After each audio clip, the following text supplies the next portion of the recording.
Comment corriger toutes les erreurs du plugin iOS SEO? C'est ce que je vais vous montrer dans cette vidéo. J'ai préparé une liste d'étapes essentielles pour corriger toutes les erreurs dans WordPress.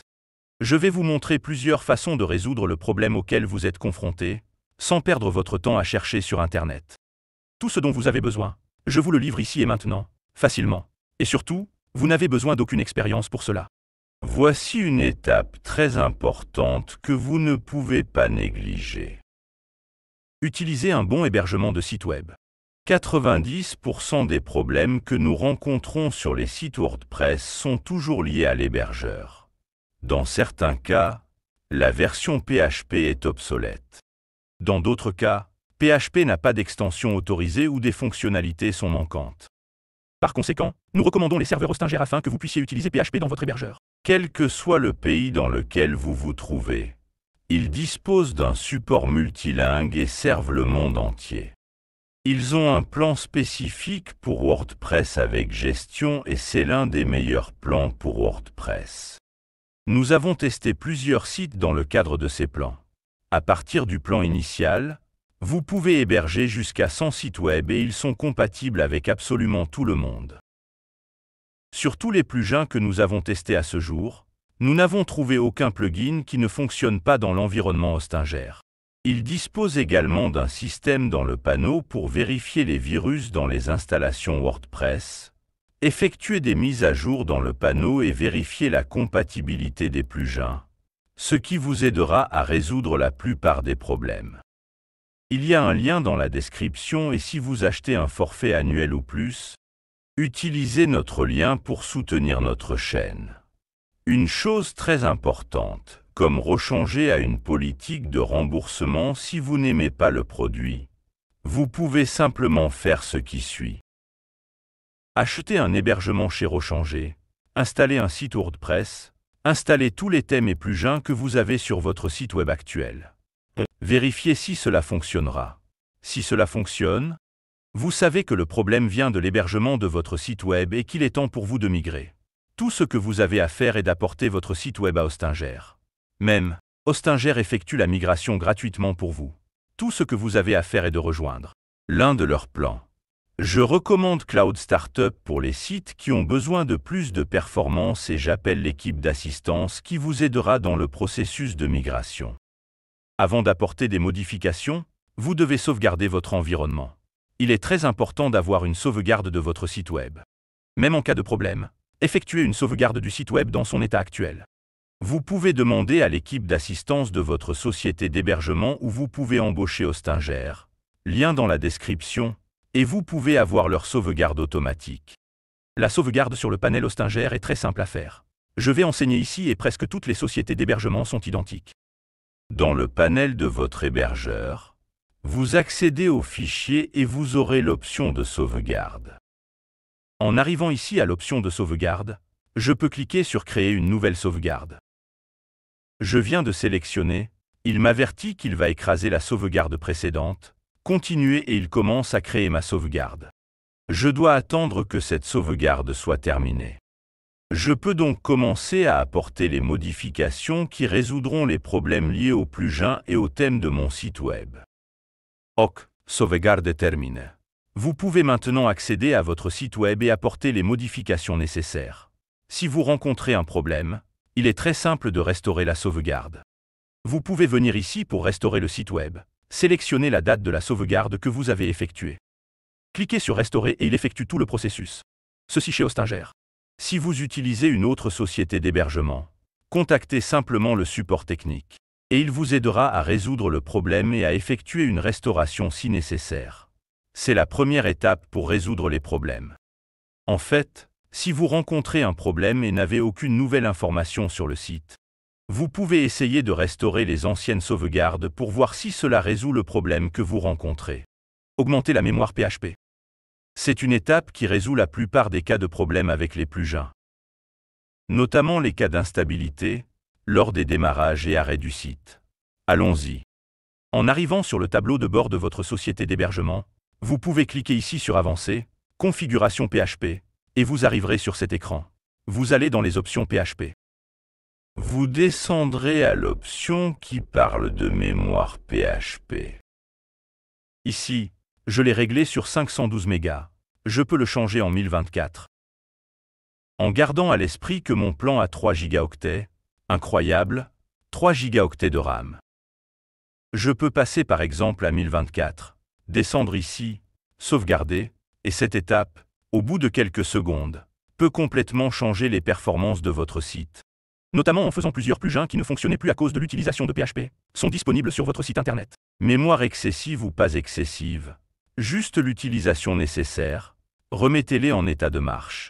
Vérifiez donc auprès de votre hébergeur si votre forfait a des valeurs de mémoire supérieures à 1 gigaoctet, 1024 gigaoctets. Idéalement, les plans devraient avoir plus que cela, car PHP n'est qu'une des parties qui utiliseront la mémoire de votre hébergement. Une étape très simple qui peut résoudre de nombreux problèmes consiste à désactiver le réseau CDN si vous l'utilisez sur votre WordPress. Certains plugins et thèmes peuvent rencontrer des problèmes avec le contenu disponible via CDN. Des réseaux tels que Cloudflare, CDN Max, entre autres, peuvent être désactivés temporairement ou définitivement pour résoudre les problèmes de votre site WordPress. Donc, dans notre exemple, je vais aller sur Cloudflare et désactiver le réseau CDN. Je clique sur Modifier sur mon entrée DNS et désactive le proxy. En cliquant sur Enregistrer, je désactive le service CDN et dans environ 30 à 40 minutes, je peux réessayer d'accéder à mon site web. Une façon de résoudre les problèmes consiste également à modifier les autorisations des dossiers dans lesquels votre plugin a été installé. Dans de nombreux cas, une personne décompresse un fichier zip directement dans le dossier WordPress où se trouve le plugin. Et cela modifie les autorisations et le propriétaire du dossier, provoquant des erreurs critiques dans WordPress. Revenons au tableau de bord de notre hébergeur. Je suis arrivé à Fichier, Gestionnaire de fichiers. Accéder à notre gestionnaire de fichiers, notre File Manager. Aller dans Public HTML. Accéder à WP Content. Aller dans le dossier plugin et on retrouve ici tous les plugins installés dans WordPress. Notez qu'il dispose d'autorisation de dossiers spécifiques. Il s'agit du modèle d'autorisation de dossiers sur le web. Si votre répertoire ne dispose pas de ces autorisations, vous pouvez cliquer avec le bouton droit. Vous pouvez accéder aux autorisations et modifier les autorisations. Notez que l'autorisation est 755. Si je coche une case, je modifie les autorisations. La valeur par défaut est 755. Cochez l'option récursif, répertoire et fichier et cliquez sur Mettre à jour. Important, si vous souhaitez conserver l'état d'origine du dossier, avant d'effectuer la modification, vous pouvez cliquer avec le bouton droit, accéder à Archiver, sélectionner le format de fichier. Et cela créera une sauvegarde pour vous avec l'état d'origine. Ici l'autorisation est différente mais dans ce fichier zip, les autorisations restent les mêmes que sur votre écran. Vérifier les extensions PHP dont vos plugins et thèmes ont besoin peut également vous aider à résoudre de nombreux problèmes. Ici, dans le panneau d'hébergement, nous allons dans Configuration PHP, nous allons dans Extensions PHP et nous vérifions les extensions qui sont déjà nativement actives et vous ne pouvez pas les désactiver. Et ci-dessous vous trouverez plusieurs autres extensions que vous pouvez éventuellement activer. La plupart des hébergeurs ne proposent pas ce type d'extension, c'est pourquoi nous avons choisi Hostinger comme partenaire. C'est parti, je vais vous donner un exemple. Et ceci n'est qu'un exemple, vous pouvez utiliser cette base pour n'importe quel plugin que vous utilisez. Vous allez sur Google et recherchez le nom du plugin et les extensions PHP dont il a besoin, ou lisez la documentation. Donc, par exemple ici, Elementor. Il a l'extension PHP ZLIB comme nécessité, il a besoin de cette extension active. Par coïncidence, c'est aussi une extension requise par WordPress. Il est donc évident que notre site a l'extension active, mais il est important que vous sachiez que tous vos plugins ont les extensions PHP dont ils ont besoin pour fonctionner. Un plugin peut dépendre d'une extension. Un autre plugin peut dépendre d'un autre. Il est donc important que toutes les extensions nécessaires soient actives. Comment le découvrez-vous? Parlez au développeur du plugin ou lire la documentation. Généralement, La plupart des sociétés d'hébergement proposent toutes les extensions nécessaires, mais il peut y avoir des cas où vous devrez tester pour voir si votre plugin dépend d'une extension. PHP Supplementaire. Temps, c'est de l'argent. Si vous avez besoin d'une équipe pour résoudre des problèmes avec vos applications, votre infrastructure et votre application web, contactez-nous. Le lien dans la description a notre calendrier ouvert au public avec les heures et les jours que vous pouvez sélectionner. Commander et recevoir notre service exclusif d'un groupe de passionnés de technologie à un client qui en a besoin. Votre temps vaut beaucoup pour nous. Si vous ne le souhaitez pas, ce n'est pas grave. Regardez simplement la vidéo jusqu'à la fin et je suis sûr que vous pourrez résoudre votre problème. Si vous voulez gagner de l'argent en résolvant des problèmes WordPress, il y a un lien dans la description qui vous mènera à la meilleure formation qui soit. Je veux que vous réfléchissiez à ce qui suit. Selon vous, qu'est-ce qui est le plus probable? Que quelqu'un vous paie 1000 $ pour un site web dont il ne sait même pas s'il en a besoin?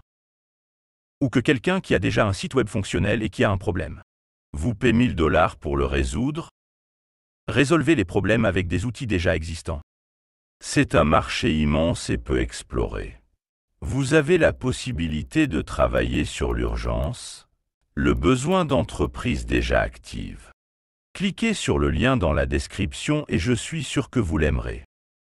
Allons-y les gars, si vous avez réussi à résoudre votre problème dans l'une des autres étapes de cette vidéo, je vais maintenant vous apprendre comment contacter le support spécialisé IOSEO via wordpress.org. Allons-y. Je laisserai le lien vers cette page ici, dans le premier commentaire épinglé. Vous allez le saisir, vous connectez à votre compte wordpress.org et cliquez sur support au sein de cette page que j'ai laissée dans le premier lien. En entrant sur la page d'assistance, nous créerons un sujet qui n'est rien de plus qu'un ticket d'assistance que vous enverrez à l'équipe d'assistance de l'IOCU. Mettons ici un titre, mettons le lien vers votre site web et maintenant le passe-partout que nous avons séparé pour cette vidéo ici pour vous. Ce qui est une petite astuce que je laisserai également dans le premier commentaire épinglé, qui vous rendra beaucoup la vie plus facile et cela rendra également la vie beaucoup plus facile au programmeur qui vous aidera à résoudre votre problème. Allons-y. Je vais le mettre ici et vous l'expliquer. Tout d'abord, nous allons entrer dans la société d'hébergement que vous utilisez dans votre environnement. Fondamentalement, ce que nous allons faire ici est de décrire à quoi ressemble votre environnement, ce que vous y exécutez et quelle erreur vous obtenez. En donnant les informations correctes au programmeur, cela accélérera considérablement le processus de découverte de l'erreur afin qu'il puisse vous aider à résoudre cette erreur dans les plus brefs délais.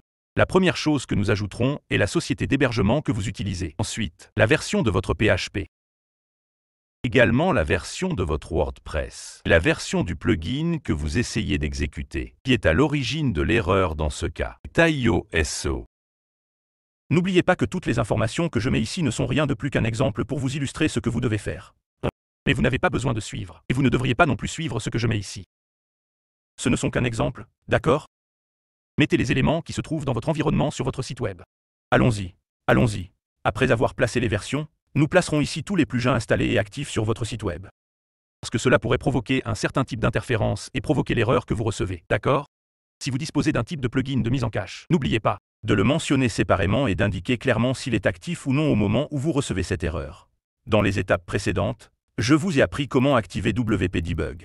Si WP-Debug a montré des informations qui pourraient être utiles aux développeurs, je vous recommande de les inclure également dans le message d'assistance, d'accord? Enfin, ce que nous allons faire, c'est ajouter deux petites phrases. La première, expliquant ce que vous essayez de faire et comment cela était censé fonctionner. C'est le suivant.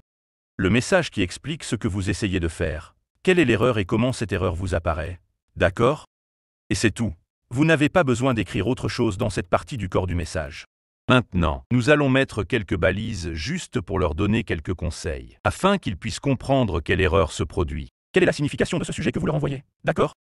Maintenant, avant de l'envoyer, vous pouvez cocher quelques cases ici. Vous ne marquez ces deux premiers que s'ils ont vraiment un sens avec ce que vous avez écrit dans le sujet. Sinon, vous n'avez pas besoin de les marquer. Je vous recommande de cocher la dernière case, car elle vous avertira par email lorsque votre ticket aura reçu une réponse. Vous pouvez maintenant le soumettre. Mais avant cela, je vous demanderai d'être très prudent et de toujours rédiger ce message en anglais. Car l'anglais est la langue la plus utilisée dans le monde et la langue principale utilisée sur Internet. Donc chaque fois que vous écrivez un type de message comme celui-ci, pour faciliter et accélérer tout le processus, nous pouvons vous aider avec le support et l'écrire en anglais, d'accord? Vous pouvez soumettre maintenant. Vous aurez contacté directement leur support et c'est tout. Il vous suffit d'attendre qu'il réponde. La vidéo se terminera ici. Merci, je l'ai dit.